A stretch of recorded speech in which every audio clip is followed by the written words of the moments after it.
Hello and welcome back to the Where Swans Walk podcast. Thanks for all the support for the last episode. Hit 1,000 views actually, so really good to see more people interacting. Today I'm joined by Hugh and Rich. How are we, gents? Evening. Not bad, thanks. Yeah, goodish week. Yeah, I was going to say maybe not the result we won on the weekend, but I'm sure we'll get into that now. So just to take you through a quick rundown, we're going to do the review of the game on Saturday. A couple of transfer rumours have been floating about. Be interested to see your opinion on it, and well, rate the kits because we forgot to do that last episode. So if there's any fans a bit gutted about didn't see our kit ratings, who's repping the new third kit, and we all like that one.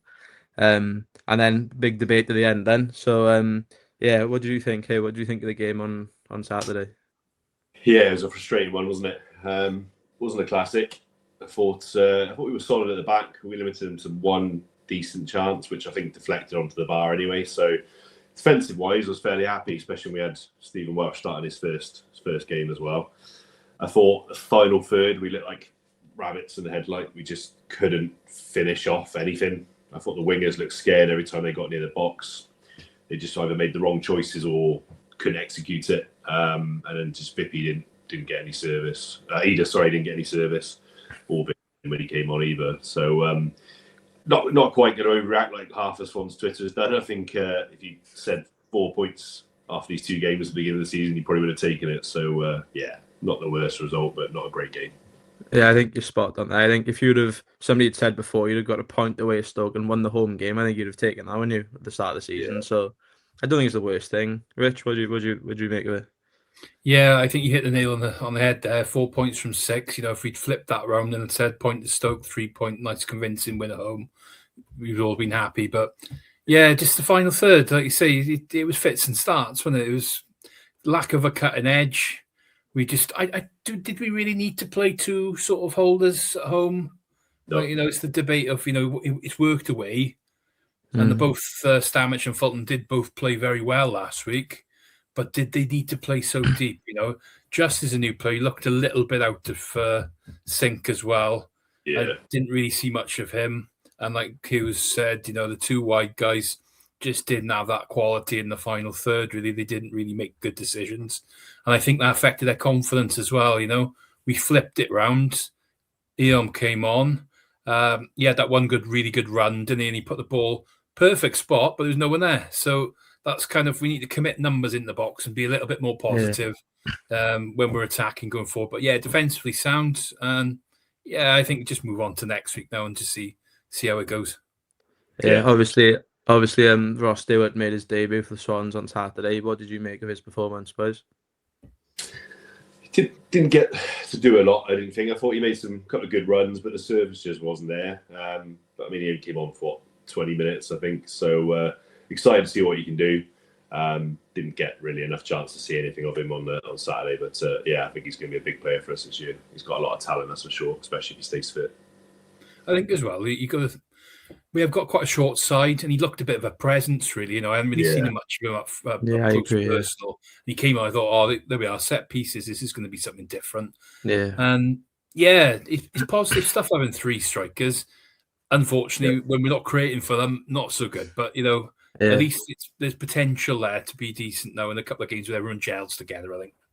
Yeah, like you mentioned there, Rich. I think it was, like I noticed it as well. I thought quite a bit of a lump in he coming on. I thought we definitely, Eon put the ball in, and I can't remember if it was before or after he was on the pitch, because I thought a couple more of them, and he nearly got on the end of one of them. I think Vipotnik flicked one on and he got on the end of it. But I thought, my opinion on it was, I thought tactically it gave Swan something a bit different in terms of when Idah and Vipotnik have played on the same pitch before, hasn't really worked. But I think if you have Stewart, like that aerial threat, like you've already mentioned, I think that could bring something different to it, because I was noticing that Idah was doing well when the ball was in behind the defenders, but wasn't doing the best when he had to maybe like wrestle with them, where I think that would have been more like the game of a Stewart or Vipotnik.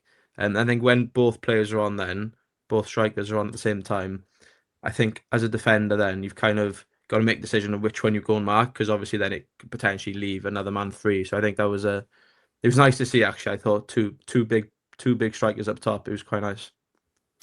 Yeah, he was a weird one. He got in front of the man every time the ball went in behind the defender. He seemed to just get past it, get in front of him. But like you said, when he was coming to hold it up, he seemed to lose the jewel every time. Yeah. And he's a big lad as well. He's not a small lad. Yeah. So I think he needs to use his weight a bit more and chuck it around a bit more. Because if you looked at the Birmingham game as well, he was getting manhandled constantly. They were around his neck, around his throat constantly. I think we need to see a bit more from him. He needs to use advantage of his frame a bit more. Yeah, definitely. So from the game on Saturday, then, who was the standout player for you? Because I don't think that, well, in my opinion, Stephen Welsh was the best player in the Swan stop on Saturday. But was there anybody that stuck out particularly for you? Both? Or Rich. Well, it's one of those games, really. Such really, if we were solid and we were organised, the two in the midfield, like say Fulton and Stamenić, very good, but just a bit negative. So those are the two I'd probably say, decent Welsh, you say, at the back. And Josh Tyman generally does well when he gets the ball, but he didn't have enough really going further forward. So I can't really single out anybody else. I think you've hit the nail on the head, really. Welsh, we give praise for a solid David, but they didn't really test our defence that much in play. I think they had a couple of set pieces that went a bit astray, and that could have gone a bit wrong. But no, it was just a poor game all round. Yeah, completely agree with that. So when I was in the hospitality, and part of the match experience is you get to meet the man of the match. So for about 10 minutes after the game, my daughter and I were going, no idea who it was going to be because we couldn't pick someone out.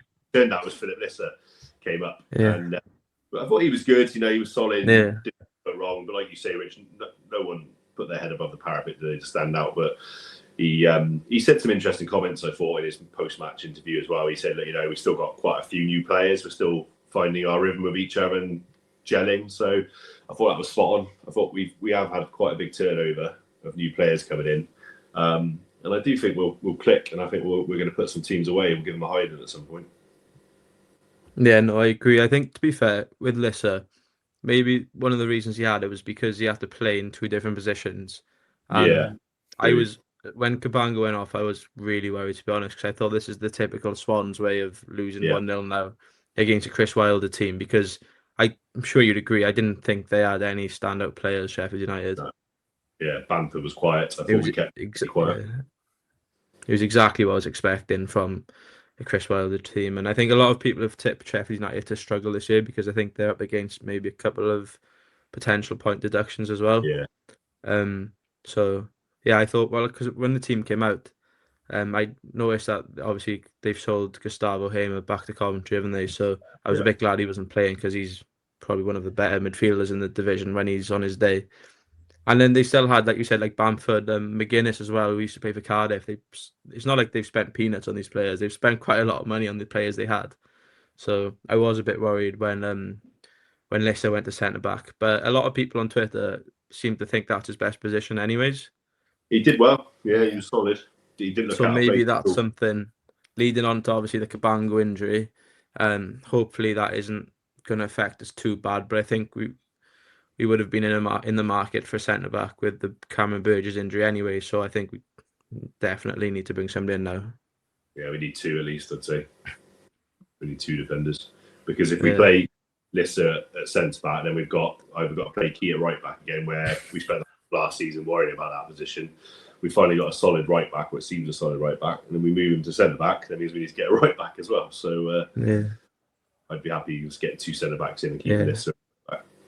Definitely. Do you think it could potentially be like one permanent and one loan move in the centre back? I think we'd have to look for the loan market, are we, Rich? It's going to be interesting week because by the sounds of things, Matos wasn't totally confident when he spoke to us all in the press. So after the game, that he's going to get players in. So I have the feeling it's going to be a little bit hush hush. See what we can get in. I don't know if you boys heard it today, which the Wales Online reporting Connor Cody's been approached. So not a fan of his experience. I give you that. He's been there, done it, but.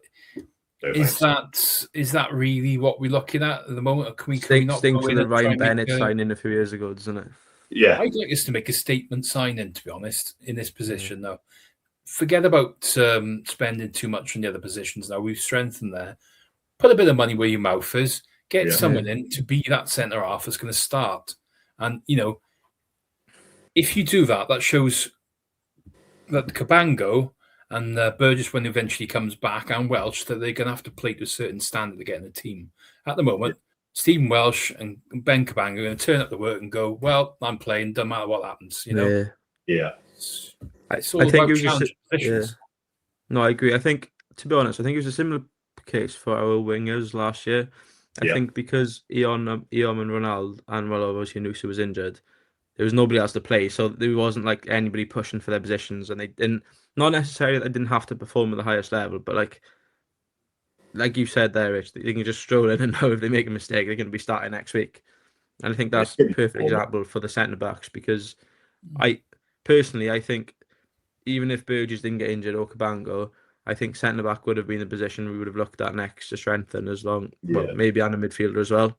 Because I do feel like, although Burgess was consistent in his performances last season, I don't quite think he's what we need to take us, to break into that playoff positions. No. He's not solid at playing out the back. Some of his passing last year was shocking. And you saw him against, I think it was Stoke, or Birmingham, sorry, and he kept giving the ball away. He kept trying to put his back away from goal and shield the ball out and kept falling over.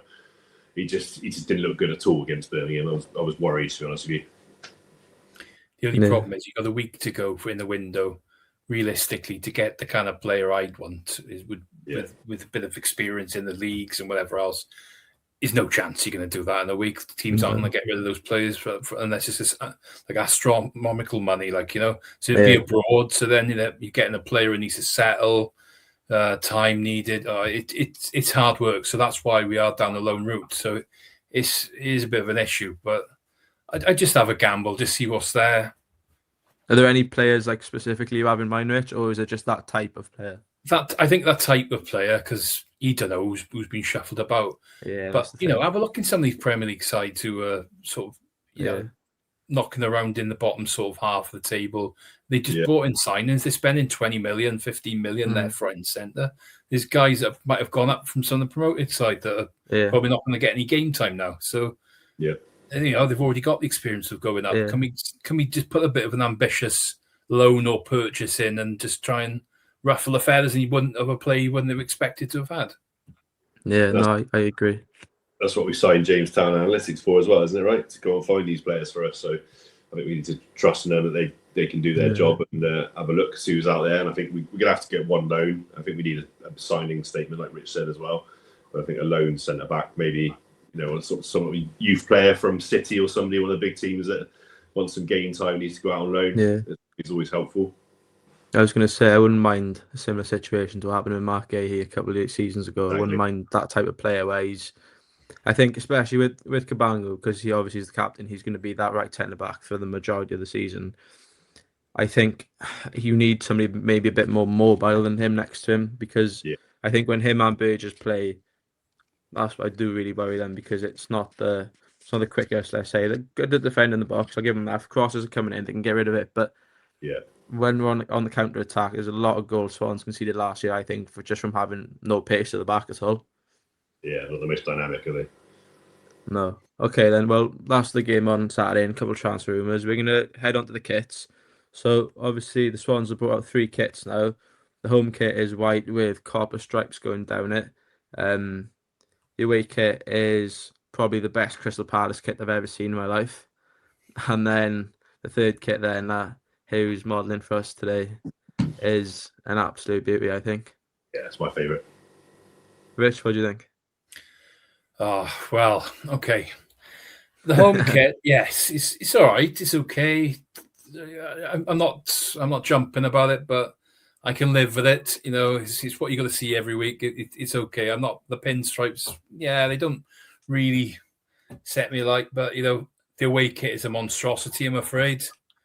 It's going to be unpopular because at that time in 1998 or 97, it was some good players. I think I had my back there. They used to like in your League Two, that cult hero style. But come on, boys, this is 2026. We're not wearing those colours. I don't even think I put that on my curtains. Never mind on my back. The third kit, it's a bit similar to one we had about 10 years ago. I think it's it's stylish, it's plain, but it does the job. But I like that away kit we had last year. That was so nice. That kind of like maroony, like purpley color. That was great, wasn't it? What do you think, you?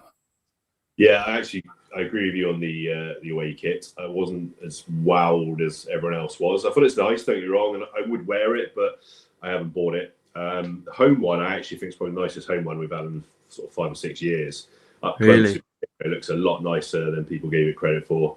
I think we don't do ourselves justice when we release the kits on our media accounts. We give black and white pictures and your videos, and it's hard to see. But I think the home kit, which I bought as well, bought for me and my daughter, I actually really liked. I actually think it's probably the best ones for a few years. This one I love. I like the pattern in the background. I think it's nice. I've always liked black kits. I think they always look smart. But yeah, I agree with Rich. I don't think it's a monstrosity, this is the away one, but I'm not a fan personally. I'm not going to buy it. So if we had to rank the 3 kits, then what would be number 1? This one for me. Yeah, I think so. I think the third kit sort of saving the day a little bit there. I hope I don't get trolled for the away kit now tonight. Yeah, you will. And then I'm assuming then the home kit in second, and then the away kit in third for us. The away kit's gone down. It's got no points. It's been relegated already. Like Sheffield Wednesday last season. Very much so. This always a fine. Harsh. I think you've been a bit harsh there, Rich, but we'll move on then. So a big debate we spoke about at the start. So I'm going to ask a question to both of you. What's the single most important thing you think Swans need to do before the transfer window closes? Well, I think, be honest, not sell any good players. I think if we didn't get anybody in, it wouldn't be a disaster. It would be a bit, we need that lone centre half, like we've mentioned, but can we not sell Josh Tymon for a start? I don't want any more rumours like that coming up again. That made me feel a bit uncomfortable. If Vipotnik goes, he goes. We'll have the money, but only if it's for a good bid. But I think, in general now, let's just keep the squad together and push together till Christmas time now. Yeah, completely agree. I think if Vippy goes, he needs to go early in this week. We can't have it at the last minute and then no way to spend the money. If he's going to go, he needs to go early doors. But I'd rather he stayed. I think we need to keep the group together. Like Rich says, we've got a great squad now. I think we've got that squad to push for that top 8. I think we just need a centre back or 2, 1 loan, 1 permanent. And don't forget, we've got Franco coming back into that midfield in about 3 weeks as well. He's been hugely missed. If I wanted to be greedy and get another signing in, I'd go for another midfielder. But I also just want to see Walter playing. I think he'll be like a new signing as well. In fact, he is. But I just think he needs to be given a couple of games, especially at home. Like Rich said, 2 defensive midfielders is pointless. Get Walter on that pitch. He's got an absolute wand of a foot. I haven't seen anything like it. They keep releasing all these videos in training, but we never let to bloody see it. So, yeah, he'll be like another signing. I was going to say, it was only that free kick against Charlton on the last day, wasn't it? He pulled out a brilliant free kick then. It was a really good strike, to be fair. But no, I agree here. I think I was kind of thinking on Saturday, like if Walter doesn't come on now, then in a game that's 0-0 against a team that we need to try and unlock a bit of magic, maybe to find one of the big strikers. And when is he going to play? Because I like Widell, and I think the reason Matos keeps picking him over Walter off the bench maybe is more because of his pressing and his energy. Because I think that suits the way he wants to play more. But then I do worry that we're going maybe too far down that route. You'd still need a couple of players that can just go and win you the game by that bit of magic. Yeah. I think he's worried a bit about the aggression as well, Sheffield United, a little bit overly. They stuck to the task, the Swans, and they did neutralise them, and but they just didn't have that little bit of quality, like you're saying. Yeah, I agree. But is there? I can ask one more question each to you then. Is there anything Vítor Matos has to hold his hands up about? Maybe the lineup, like you've mentioned, with playing 2 holding midfielders. But I think after the performance both Fulton and Stamenić had away at Stoke, I think they kind of just played themselves into the team. I don't think he could have dropped any of them. But then do you just have to be brave as a manager then and just go game by game rather than who's in form? What do you think? I think he's got to, look at it back and think maybe he was overly cautious. I'm going to put my bit out there and just say, well, we won at Stoke. We got 3 points in the ball. We should be going from the start. trying to get a lead, and then trying to neutralise it back. And that not necessarily means that this is the way we played rather than the personnel, perhaps. You've got two players playing in a double pivot. You should have one guy sitting and one guy pushing. Yeah. Supporting. Whether that's Fulton or Stamenić. Fulton isn't the best at doing that job going forward. No. But at the same time, he's on his game at the moment now, and he can. Yeah. He has got it within him to contribute. So, but yeah, like you're saying, I think I would have preferred to have had a more offensive player from the start. But then what happens if we're 15 minutes in and we go a goal down very early? Then at the end of the game, everyone's shouting, "Oh, he's made the wrong decision. He's dropped Jay Fulton. He played so well last week." Is that maybe where Franco could help a bit here then? Because I suppose he is that little bit more attacking than those two, but then he's also got that defensive side to him. Because I think he's better as a defensive player rather than an attacking player, but he's also got that energy where he can go and just smash somebody and get the ball off them high up the pitch. But who'd you drop then, though? I don't know. I think it's tough. Like realistically, Stamenić hasn't been bought to be benched by Jay Fulton last season, is he? So you probably do drop Stamenić, but then drop Fulton. Sorry, but then I do think as well Stamenić is a lot better when there's somebody next to him. So it's really difficult. Play three midfield, and then just goes to the bench or goes wide. Maybe, but that's the thing about Just, isn't it? I think he's obviously we're only 2 games in, and like we said, 4 points out of 6 is not the worst start we could have thought, and it is quite a difficult start, especially with the games coming up next. So I think we have left ourselves in a decent position. But I think you go here. I agree, but I think you're right in the sense that they played themselves into the team after their performance last week at Stoke, right? And I don't think it's a case of necessarily we were too negative to start with, but that's what we've got subs for, right? You could have seen easily in the second half, right, they're there for the taking here. Let's bring on a creative player. He brought 2 strikers on, which was fine, but there was no one behind him to unlock them. So we had 2 players at the top with not really much service. Jon played well when he came on. I thought he had a couple of good runs. Yeah, I agree. Yeah. No one behind him to put that pass in. Widell was great away at Stoke when he came on, but I just would have loved to have seen Walter come on and put that pass in or have a shot from distance. And we had a couple of free kicks which Idah took. One of them was possibly the worst free kick I've ever seen in my life, whereas Walter probably would have put that in the top bin. So we just need to be a bit braver, maybe take the handbrake off and just see what we can do, because I think there's an absolute team in there. Yeah, no, I agree. Do you think it could have been a case for, obviously, he brought those 2 strikers on and he kept some players on? Maybe the injury to Cabango might have changed his mind about something, but do you think it could have been a case of, like you said there, somebody behind them bringing Walter and Widell on, maybe, as that, because then you can go to that free in midfield, like Rich mentioned? I think I would have liked to see Walter come on instead of Widell. I'd say Widell played well, but I think he's just got that creative spark that no one else has got. I agree. I think he can unlock unlock defence, and he's got that foot from distance as well, because defensively Sheffield United were quite good. It was going to take a decent strike to beat him. Fair play to Widell. He always did it when he hit the post, even though it was wrong offside. But I just want to see Walter. I told him after the game as well. Notice no one said about bringing Ronaldo on, though, did they? Oh no, could he have won the match?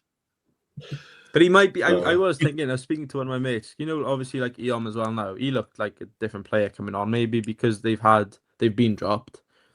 I'm not saying Ronaldo's got a big response anymore, but maybe like because he's been dropped, he knows he's got to. No, am I trying a bit too much for his case? Yeah. No, I know what you're saying. I get what you're saying. I think he's had too much opportunity. He's had too many opportunities. He's never fulfilled that position. He's never done well. He definitely needs to be moved on, whether it's a loan or a sign in. I don't like being rude and mean about any of our players, because anyone who wears a Swan shirt is a player. We've got to stick up for, right. And I'm never going to be overly critical of him. But he just, I think his time is up at Swansea, and he's taken up a space on the bench for when Franco comes back. Does that leave us short of a wide player then? Potentially, but like you said, Just can go on the wides. And after Yeo's performance on Saturday, I'd like to see Just go out wide, because I don't think Yeo just didn't have the final third capability there. He just couldn't unlock that last. I love that run he had. He ran amazingly in the box. I was like, go down, get down. Yeah, he should have done. But I think Just has got more on the wing. I like to see Just, Apoku, Vippy, and then Walter behind. I think that front four will scare anyone. I think especially if you're playing at home, maybe against a weaker team, I'm going to say behind Yeah. the ball. I think that could be the way to go.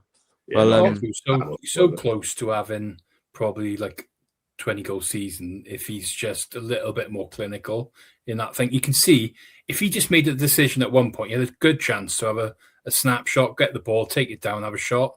Instead, he thought, "Oh, what do I do now?"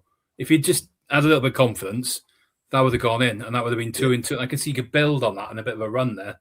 Yeah. He's that key player for us this season, I think. Yeah, don't disagree with that. No, yeah, I don't think I can disagree either. Well, that's all we got time for this week on the Where Swans Walk podcast. Let us know in the comments if you disagree with Richard's take about the away kit. Don't go too harsh on him if you love that kit. But, I'm sure they won't come after you, Rich. You never know. Okay, then. Well, we'll meet up next week anyways after the Derby game. Hopefully, we can get a win away, but I think that'll be a tough game.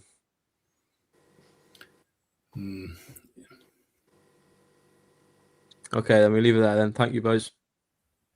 Cheers, boys. See you next week.